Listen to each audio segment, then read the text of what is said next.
some of the board members for the Adult Advisory Board are here. If you would raise your hand, they are the people that you would speak to if you want to get involved with Catholic Charities. There's Renee and Mario right up here you can talk to afterwards. But Mr. Bailey has been with Valero for 27 years. He is the Vice President of Internal Audit, and he is also a board member for Catholic Charities, Guadalupe Community Center. In Antonio's words, I said that, I'm looking for somebody just to vibrant Catholic, and without a doubt, it is Mr. Lee Bailey. He is a fantastic Catholic.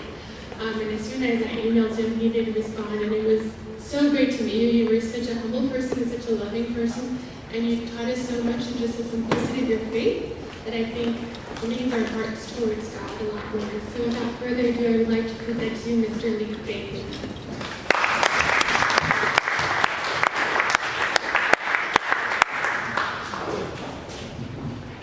Thank you, Denise, for that wonderful introduction. I just hope Jesus thinks as highly of me as Antonio does. But, well, now I've had 4 beers, so I'm good to go. Just kidding. That is a nice way to entice some young adults to come, so I appreciate the refreshments. But thanks so much to all of you for having me here. I'm really excited about talking to you. Denise and Moses asked me to have lunch and talk about the opportunity. I've done a lot of presentations, but never to talk about my faith and my work. So that was unique. And really, over the last 2 months since we met, it's kind of led me to just think a little more about what I do at work and how I express my faith. And, set some new goals for myself. So, it's always changing. So as you are kind of progressing and growing in your work careers, hopefully you'll do the same. Just continue to set new goals for yourself. But again, thank you for being here. It's just awesome to see so many young Catholic professionals in one room. I pray constantly that my young adult children who are in college right now, I have 3 in college and 1 in law school and 1 at home, will embrace their faith just enthusiastically after they're out of school. It's a parent's constant prayer to hope that their children are following in their faith footsteps.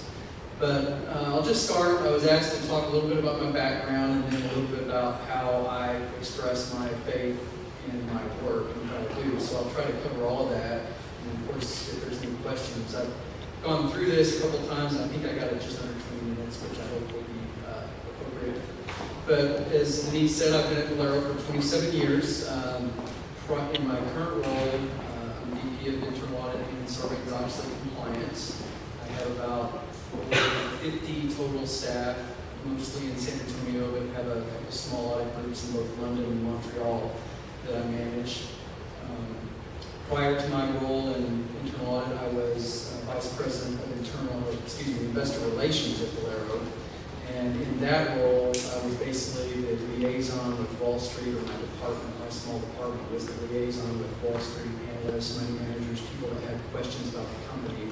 Rather than calling the CEO or somebody, they could call me, and hopefully I could help answer their questions. But something funny I used to, what I tell people when they talk about the dichotomy between investor relations and internal audit, because they're 2 very, very different jobs. I said that I used to spin stories for a living in investor relations, and now my department tries to catch people who spin stories for a living. But not really.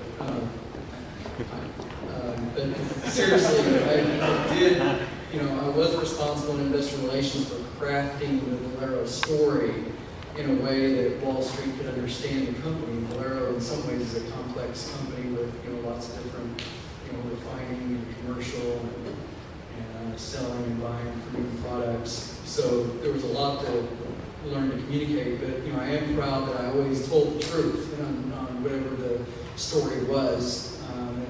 In the energy business, for some of you, I've met a few of you already, I know you're in the energy business, it is a up and down business. I mean, it's good one day and bad the next, or good one year and bad the next. That's the one consistency about the energy business. But, I was always able to try to, even if it was something challenging to communicate, I always felt like I told the truth and tried to put the best light on it to, let the investors know what they needed to hear. And also, and this applies to probably what you do, making yourself made myself accessible to those professionals from outside the company who needed information. You know, it's a very important task for those analysts and managers and money managers to know what's going on. So I made myself accessible. I return phone calls, you know, after earnings release dates, when you hear of these earnings release dates. You know, the IR professionals in each of those companies have a stack of phone calls about like this, that they're having to return and talk through all the financials. So I always make sure to return phone calls and emails. In that role, it took me about 10 years at Valero to work up to vice president. I started in internal audit, actually as a staff auditor, making about $30,000 a year. It's a little bit more than that now. And that was after 3 years at KPMG here in San Antonio, where I was on the audit staff. After about 3 years in internal audit, I was asked to interview for an investor relations job. I had no idea what IR was. I had no idea who recommended me to interview for this job, but I did it and got the job. And it really kind of shows that there are people at the company that you may not know or you don't know.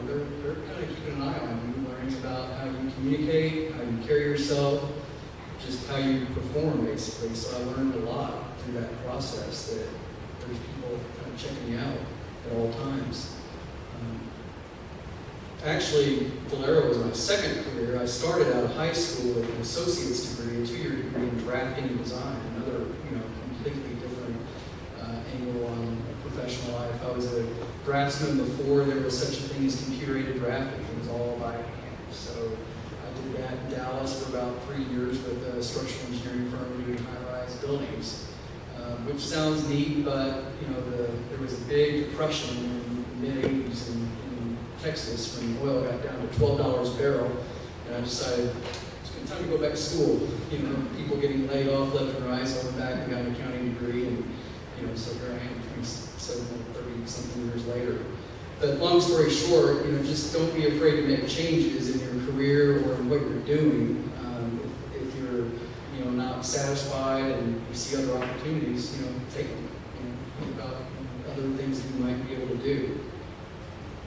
On the personal side, I've also been married for 27 years. I started work at Valero 6 months before I got married. Another funny thing, I was engaged to Susan, my wife, when I was looking for a job and had an interview set up with Valero. And I called her, my fiance at that point, and at that time, and the morning of my interview, and I said, you know, I don't think I'm going to go to this interview. I really think I need to start looking around for another job. And she very firmly but politely told me to get my butt up there and interview.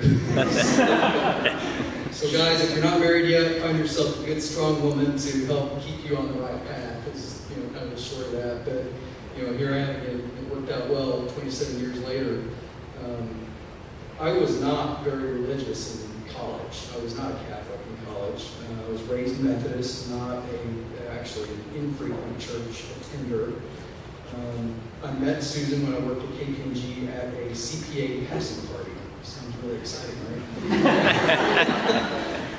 We had similar interests, but she was Catholic, which I did not know a thing about Catholicism. I mean, seriously, nothing. But, you know, as I got to know her, I was intrigued, and I started going to church with her pretty early on, and noted that she was happy to talk about her faith. Her family was very faithful, which appealed to me. And you know, though it was somewhat mysterious too, like the time early on when we were dating, we were driving up, both our parents lived in San Angelo, so we were driving to San Angelo, and it was on her birthday. And so, time to party, right? It was her birthday. But it was Good Friday also. And she was very quiet, did not want to talk. You know, her family was very reverent on Good Friday, and it was really a learning experience for me, learning about the reverence, you know, on that day. Because Protestants, don't think about it quite the way we do. So that was interesting. And the more I learned about the faith, it seemed like a serious, authentic religion, and the rules and the history of the church really appealed to me. You know, for a guy who had been, you know, pretty loose in college, and it was neat to have a faith that you could, you know, you knew where you were with faith. And so as we became more serious, I started RCIA, and I came into the church at the same time we were married at the church, St. Mark's. And we began having children about 2 years after we married. We decided to always be open to life. We practice in NFP, and it's just a really profound experience.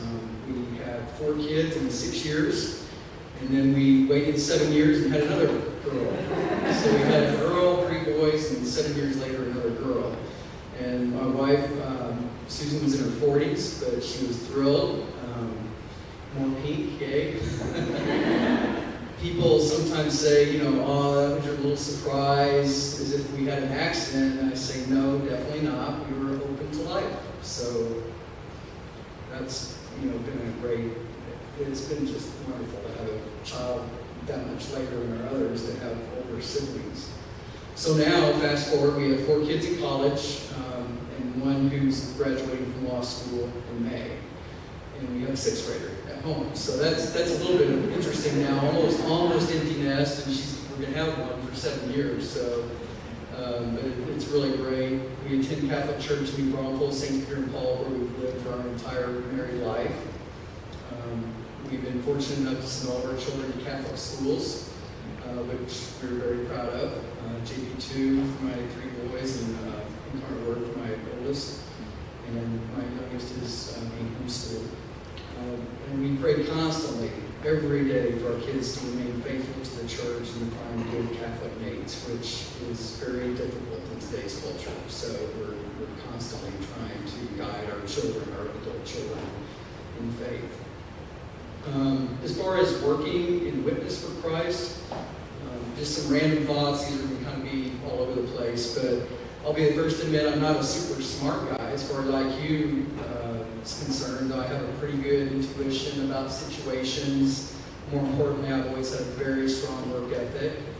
I've worked at various jobs since I was 13 years old, you know, through high school, through college, as I'm sure a lot of you all have. One thing I've always tried to instill in my kids, my Susan and I, is the importance of not coming across like you're too qualified to do certain things in your job. You're never too qualified to do whatever you're asked to do. Believe it or not, I've had staff who felt like they're above being asked to do certain things, which, let me just say, that's the last thing a boss wants to hear. So, you know, you may need to do a variety of things that aren't necessarily in your job description in order to help the team and help meet a deadline. You know, one saint I like to point out is, you may be familiar with him, Jose Maria Escriva, you know, who was the founder of Opus Dei. And although I'm not a lay person in Opus Dei, I really admire him and like his writings. If you've had a chance to read some of his stuff, you know, his teachings are endorsed by the Catholic Church. And his message is mainly that we can find holiness and sanctification through ordinary work. You know, we may find ourselves doing something, we will find ourselves doing something over the career that's mundane or not challenging or you don't like it. But in reading what he has to say, you know, we can find holiness and offering up all that we do, whatever it is, during the day, to Christ. You know, at one point in my career, I was really struggling with a job assignment that I believe was kind of a dead-end job assignment. And I was close to one of Valero's executives who was Catholic, and I really bonded. And I was discussing this with him, and he told me something that's really stuck with me to this day, and that is that God has a plan for you, even down to the specific job you're doing. And there is a purpose in your job. You know, you may not see it or recognize it, but there's a purpose. It may be for one person that you interact with in that job, or a group of people that you interact with in that job. And that aligns with St. Jose Maria Escriva, that all the work we do has a purpose to honor God through our interactions with those who we work with. You know, my line of work in internal audit right now, let's face it, we identify problems, you know, and some people aren't crazy about us going in and identifying issues that they have in their department. But as I tell all my managers, don't necessarily just look at the policy violations or whatever the finding is.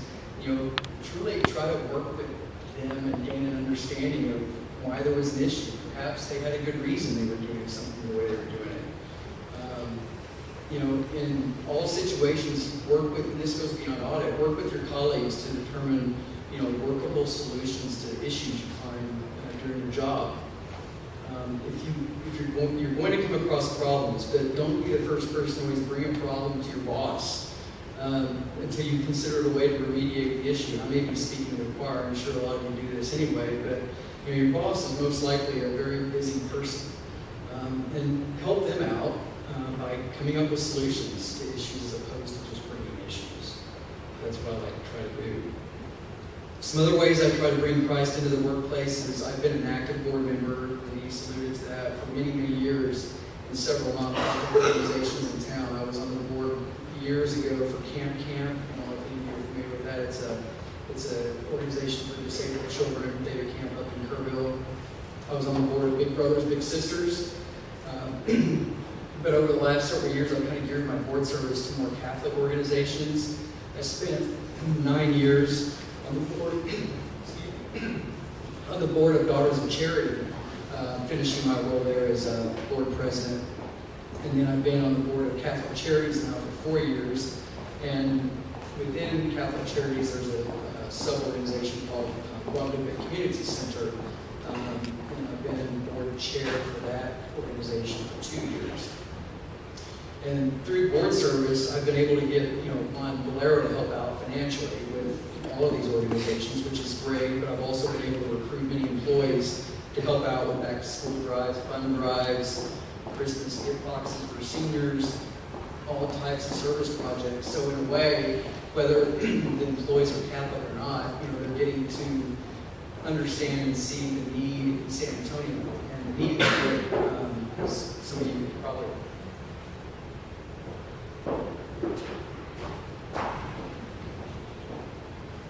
the need is great, as you might guess, in San Antonio. So it's been a great way to expose my colleagues to needs through these agencies.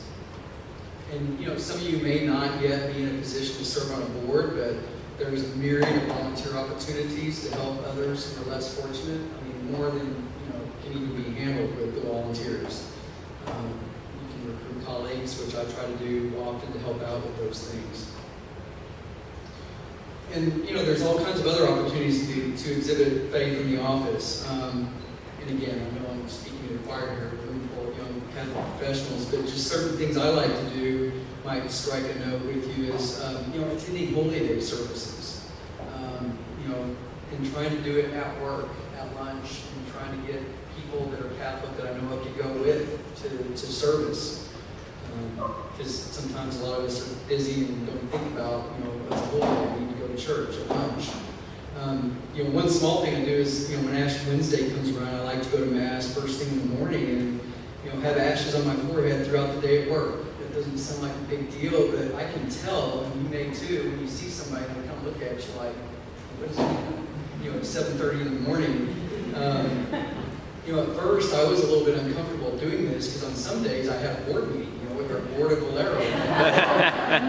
But I go into the board meeting and, people get it, but it has given me a lot of opportunities to talk to people about what that means, about my faith and the importance of Ash Wednesday. There's a lot of people that don't understand the importance of that. So that's been one thing. Other things are to display, obviously, various faith-related items in my office. These can be very subtle, mainly serve as reminders to us as we go about our work, but it doesn't hurt that others might see them also if they come into your office. Crucifix, small crucifix, Bible quote, or a saint quote in your office. A particular statue you might like can be small. I have a framed print of the Angelus right behind me on my credenza. Rosary and chaplet in my drawer. I have a prayer book out for daily readings. So I think when people come into my office, it's not just in your face, but it doesn't take long for them to realize that there's somebody at least of faith here that they're talking to. I do try to do daily readings at some point throughout the day at work. I split them up throughout the day. I typically pray a rosary on the way to work in the morning. I started a practice a few years ago where a small group of us meets every Friday morning at 7:45 a.m. to recite the Chaplet of Divine Mercy together. And I started this after a really good friend passed away from cancer. And This was her favorite prayer, and it was a way for us to pray for others who are suffering.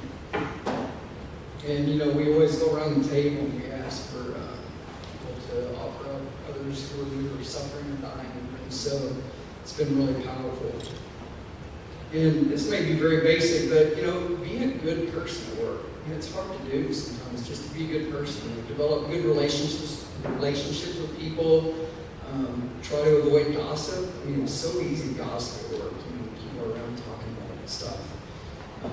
You know, try not to speak negatively about others. You know, chances are, if someone's not living up to the expectations or doing things you don't like, it will catch up with them. You know, you don't need to worry about that.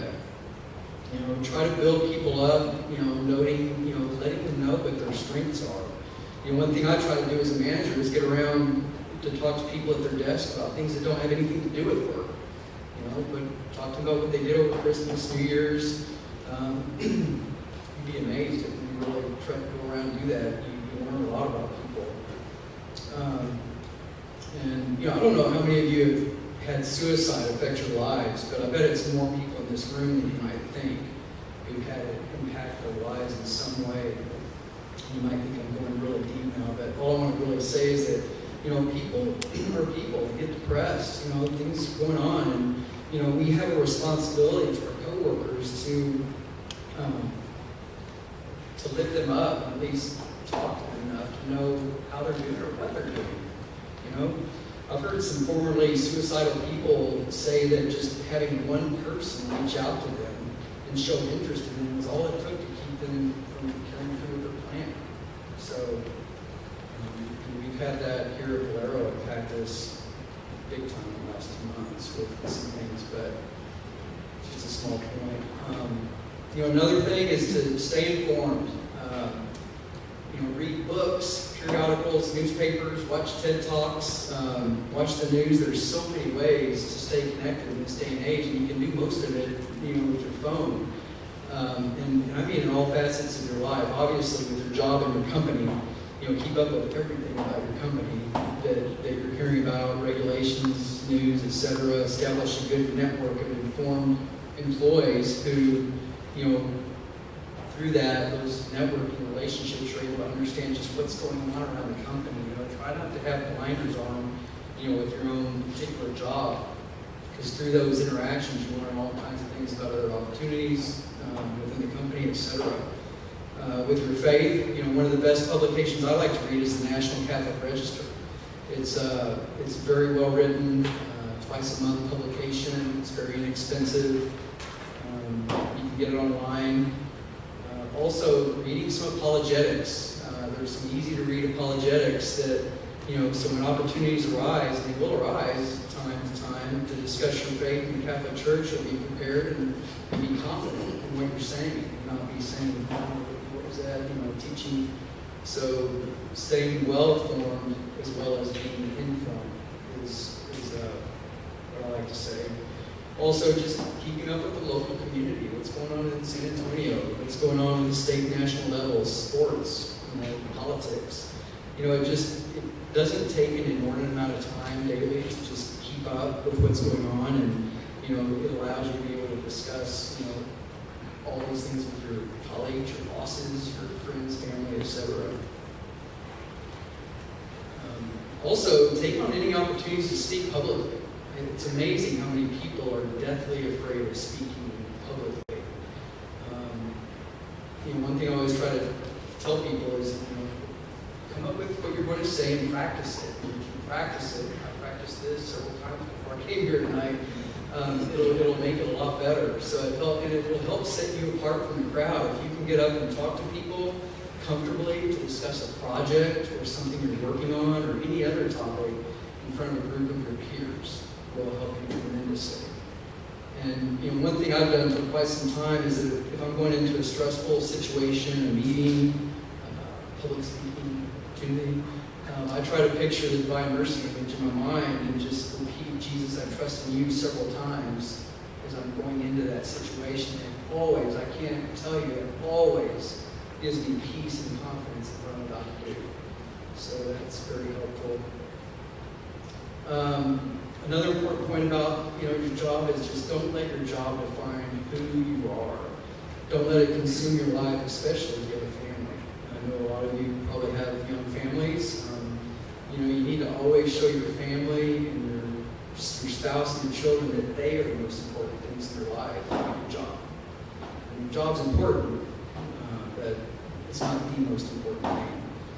You know, you're inevitably going to have conflicts where you miss a kid's event, or you'll have to reschedule a vacation, but just try not to let this become a common theme of your life. That you're not there when your kids had, big events going on. They need you at home, your spouse needs you at home. My wife and I and our kids, we're not the perfect team. We have a lot of things that we need to work on, but we try to have dinner together. I try to make all the important events in my kids' school and sports lives, and I think it's worked out pretty well. And if you do this at work and your colleagues know that that's important, it also allows them to think more about those things, and that maybe they'll take their personal home life more seriously. I always try to be more understanding with my employees when it comes to needing time off for family events, especially when both spouses work, because it is super stressful to try to balance, work and family life. So, I'd like to finish with a recommendation. You also try to occasionally, maybe once a year, take a day or two off for a spiritual retreat with the church. Whether it's an Acts retreat, couples retreat, silent retreat, there's, as y'all know, lots and lots of opportunities. It's just hard to make that commitment and to clear your calendar. But these are always ways that you can help maintain balance in your life and understand what your true priorities are. So that's pretty much it. In closing, I'd just like to summarize some key phrases that I kind of went through here. One, no task is below you. Remember Jose Maria Escriva. You're in your job for a purpose bigger than the job itself. Bring solutions, not problems. Volunteer to help those less fortunate and invite others to help. Exhibit outward signs of your faith, and I guarantee you other people will notice that. Daily readings and prayer. And be good all the time. We all have moral compasses. We need to use them all the time. Stay informed and well-formed in your faith. Speak publicly when you can, and don't let your job define you. So there's much more I could say, but I hope this kind of generates some info for your inspiration. Thank you.